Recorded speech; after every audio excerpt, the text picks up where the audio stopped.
Jai Hind to one and all. Dear children, myself B.D Pandey, economics teacher. Today we are going to start the new topic here, macroeconomics and circular flow of income.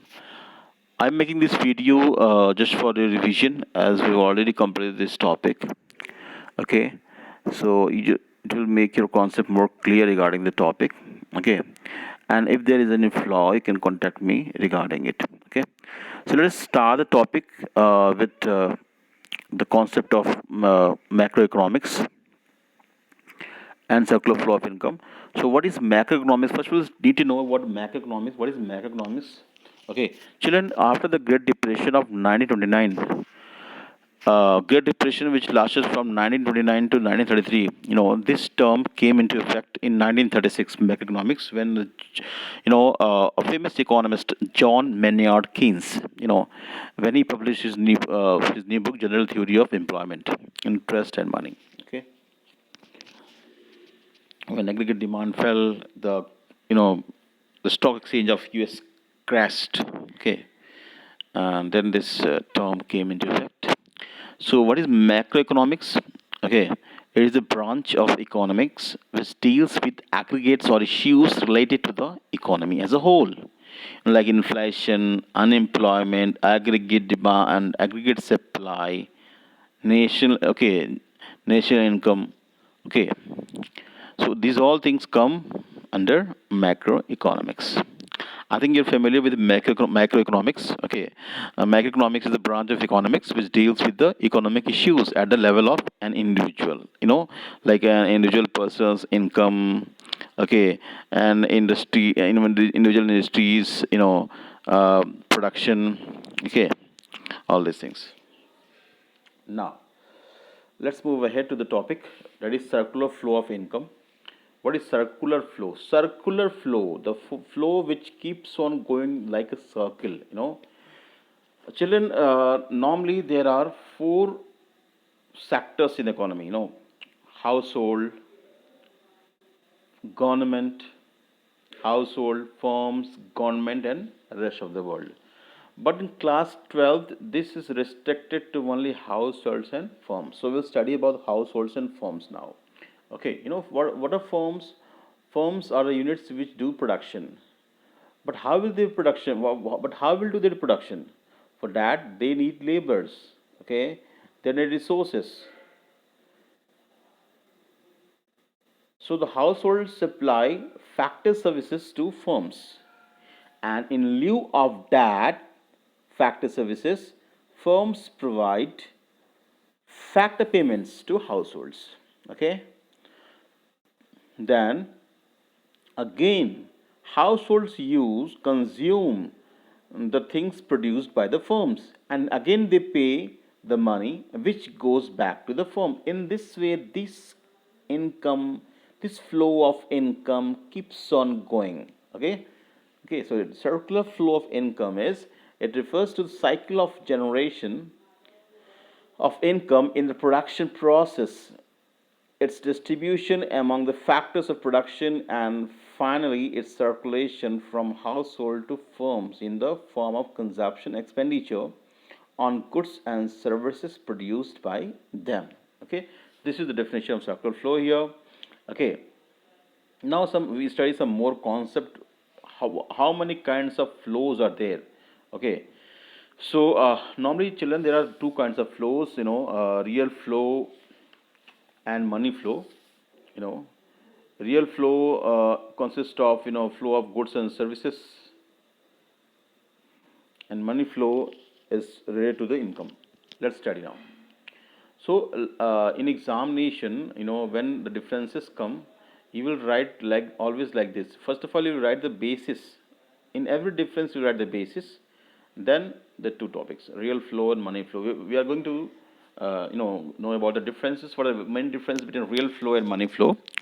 So if we talk about the meaning, first of all, what is real flow? It is the flow of goods and services between firms and households. Okay, but what is money flow? It is the flow of money between firms and households. All right.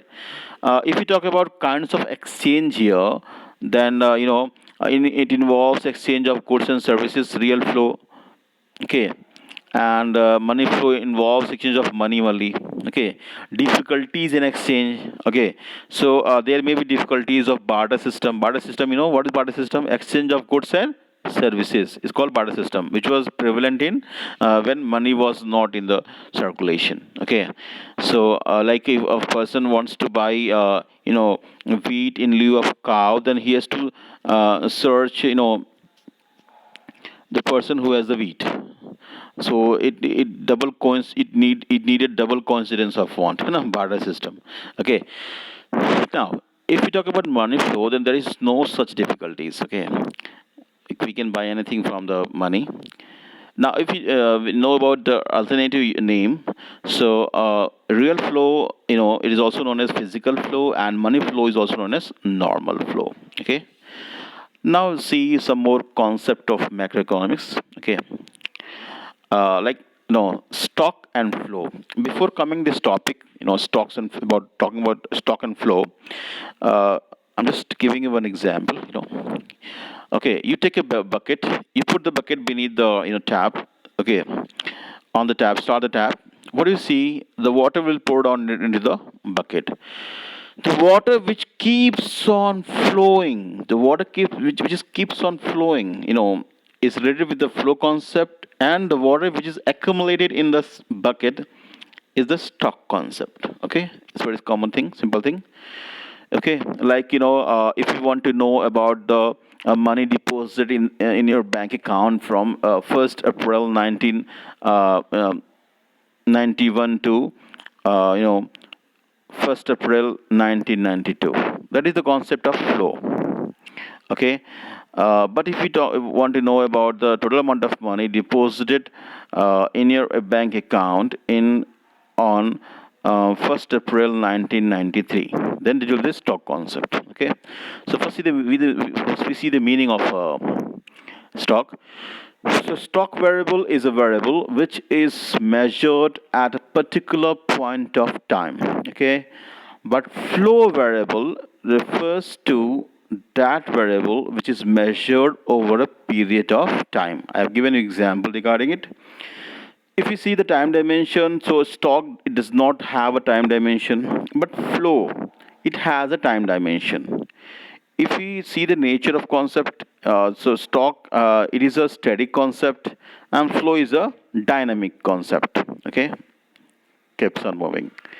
If you see the examples here, population of India on 24/3/20, that will be stock, and population of India since from 1951 to 2001, that will be flow. Okay. So this was the stock and flow concept, two very, very important concept of macroeconomics. First topic, macroeconomics and circle flow of income. Now let's see some more topics of this chapter. Okay.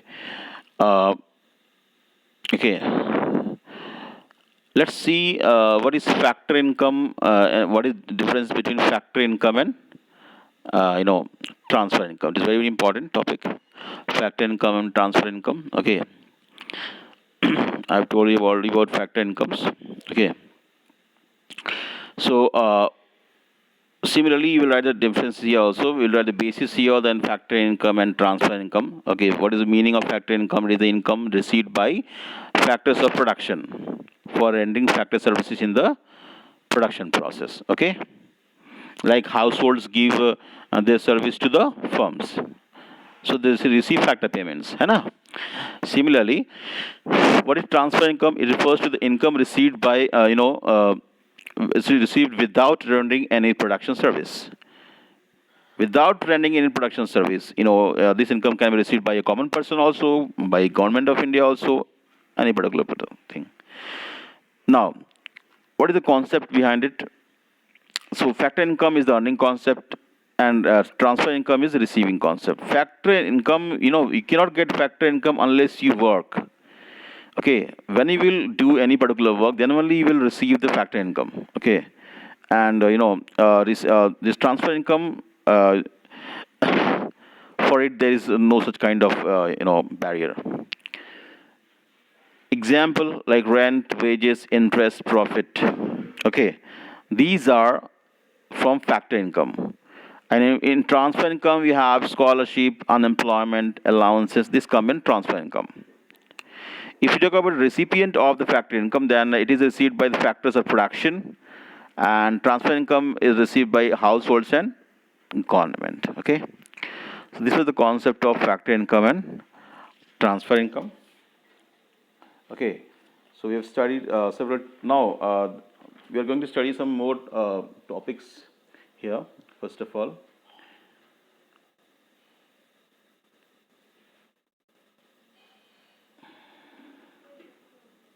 okay, we will study about the types of goods here.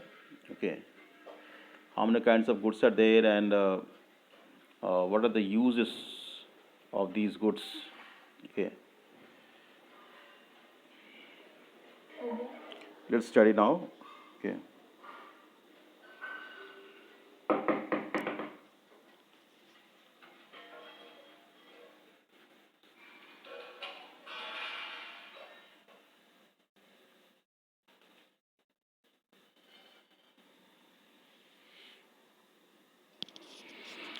So,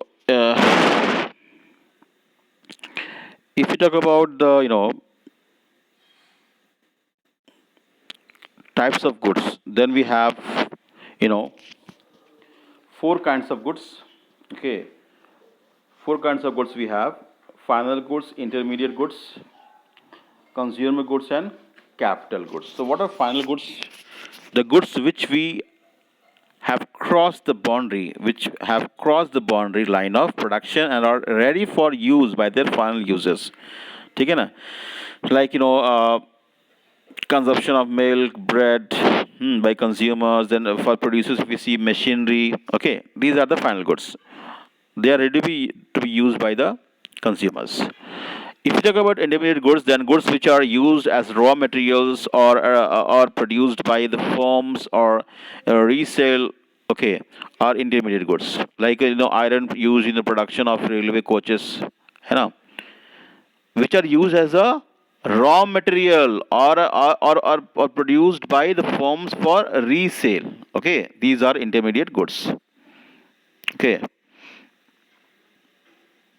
they cannot be finally consumed. Okay, these are the intermediate goods, like iron used in the production of railway coaches, steel. Okay, okay.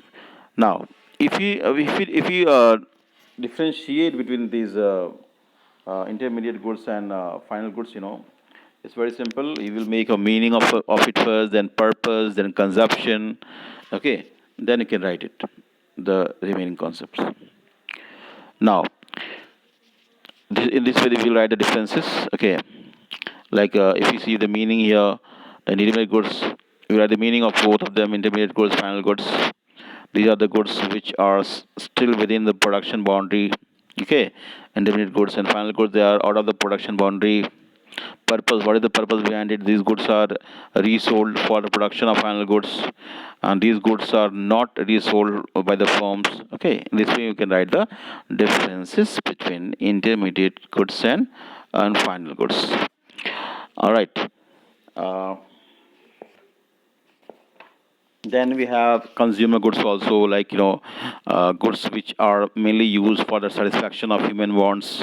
Okay, that ice cream, pizza, all these things are consumer goods. A TV, AC, clothes, crackery, all these are consumer goods. Okay.